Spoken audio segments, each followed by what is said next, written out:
नमस्कार मित्रों, और आपको बता दें कि सत्या टीवी बिहार और संघर्ष तक की ओर से आप सबों को ढेर सारी शुभकामनाएं हैं। और आज हम लोग मिलते हैं एक नई वीडियो में और शुरुआत करते हैं एक बारे में। आज हमारे साथ परम पूज्य परम आदरणीय श्री प्रेमाचार्य पीताम्बर जी महाराज, जो कि वृंदावन से चलकर आए हैं। एक यज्ञ के दौरान इनसे मुलाकात होती है और कुछ सनातन धर्म को लेकर बात होती है। और स्वामी जी, एक सबसे पहली बार चर्चाएँ करना हम चाहेंगे, सभी पत्रकार बंधु भी आपको दिख रहे हैं, कि अभी वर्तमान समय में जो सनातन धर्म की ओर लगातार लोग कटाक्ष कर रहे हैं, विरोध कर रहे हैं, विरोधाभास हो रहे हैं, और उतना ही सनातन के वाले भी लोग अब जमकर के एक साथ सनातन के ध्वजवाहक होकर आगे की ओर बढ़ रहे थे। इस पूरी घटनाक्रम को किस नज़रिए से स्वामी जी देखते हैं आप? सबसे पहले आप सभी को राधे राधे, जय श्रीमन नारायण सादर। देखिए, सनातन के प्रति टिप्पणी करना, मैं तो कहता हूँ धर्म एक ही है, सनातन है।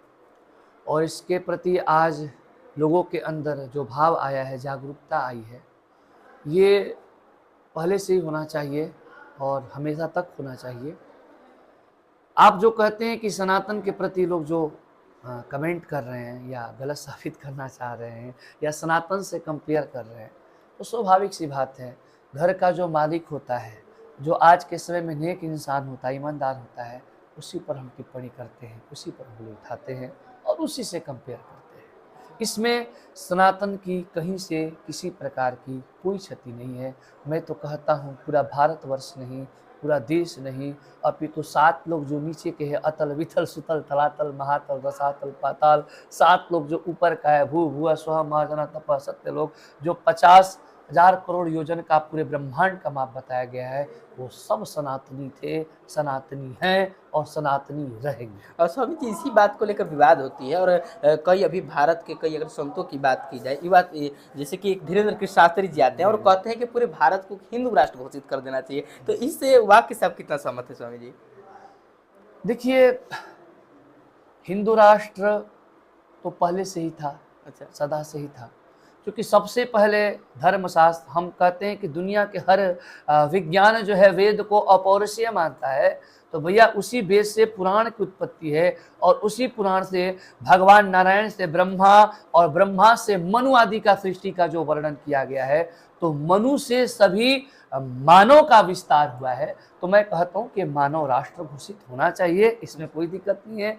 रही बात हिंदू का, तो हिंदू शब्द कहाँ से है? हिंद महासागर से आया है, जो हिंद सागर से जुड़ा हुआ है। इसी से हम भारत का नाम, विशुद्ध नाम इसका भारतवर्ष है, हिंदुस्तान है।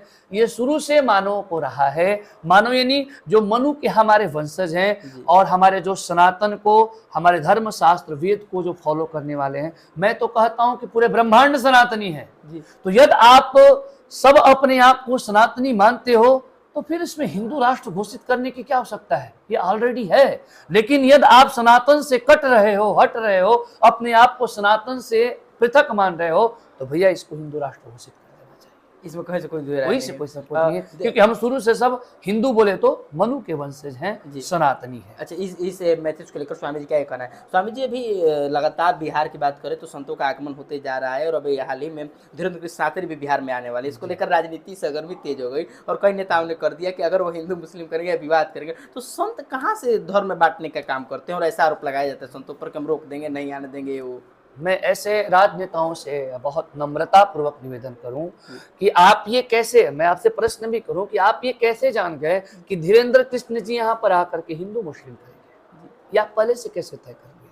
ये हमारे बिहार के लिए, विशेषकर पूरे भारतवर्ष के लिए, भारतवर्ष के तो है ही, ये बिहार के लिए दुर्भाग्य है कि एक प्रवक्ता, एक कथावाचक जो अपने प्रवचन के दौरान सबके अंदर पॉजिटिव ऊर्जा भरता है, सबके अंदर सौम्यता लाता है, सबके अंदर संस्कार का प्रेरणा देता है, सबको भगवान, अध्यात्म, मिथ्या, पाखंड और हिंसा आदि से परे होकर के एक सौम्य रस में जो प्रतिष्ठित करने का काम करता है, ऐसे सनातनी धर्म संवाहक को, ऐसे धर्मशास्त्र के ज्ञाता को, प्रवक्ता को बिहार में आने से रोकना, उसे ज्ञान मन से वंचित करना, ये हमारे बिहार के लिए क्या, पूरे भारतवर्ष के लिए दुर्भाग्य होगा यदि धीरेन्द्र कृष्ण को बिहार में नहीं आने दिया गया। तो ये हमारे लिए बहुत बड़ा दुर्भाग्यपूर्ण है। सबसे बात, यदि आप कहते हैं कि हिंदू मुस्लिम, यदि कहीं वो राजनेता जो भी है, मुझे नहीं पता कौन है, मैं सुना भी नहीं, आप जब प्रश्न करते हैं तो मैं आपके प्रश्न के आधार बना करके कहता हूं, यदि वो मना करते हैं और मना करते हैं तो फिर आप किसका पक्ष ले रहे हैं?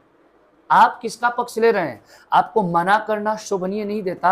आप इतना निवेदन जरूर कर सकते हैं कि हम विशुद्ध कथा सुनना चाहते हैं, हम हिंदू मुस्लिम नहीं सुनना चाहते हैं, आइए हम भी आपका स्वागत करते हैं। और आपको भी मंच पर जाकर के स्वागत करना चाहिए, पूजा करना चाहिए। चाहे किसी भी धर्म तो एक ही है, और भी मजहब पंथ संप्रदाय के लोग आते हैं, तो आप तो राजनेता हैं, आपको तो अध्यात्म मंच का आश्रय लेना चाहिए। आपको आगे बढ़ने के लिए भी और भी बहुत आशीर्वाद, शुभकामना बहुत जरूरी है। तो आपको तो यजमान बन करके, एक भक्त बन करके उसमें सम्मिलित होना चाहिए, न कि किसी संत को आने से आपको बाधक बनना चाहिए, रोकना चाहिए। जी गलत। तो आप सुन रहे थे प्रेमाचार्य पीताम्बर जी स्वामी जी महाराज को, जिन्होंने साफ साफ शब्दों में कहा कि अगर आपको भी आगे राजनीति की ओर बढ़ना है तो आप भी उसका सहारा लीजिए, और हो सके तो इनका सपोर्ट ना कर सके तो विरोध तो कदापि नहीं करना चाहिए। तो लगातार ऐसे ऐसे मुद्दों पर मिलते रहेंगे, मिलते हैं एक और नई वीडियो के साथ। धन्यवाद।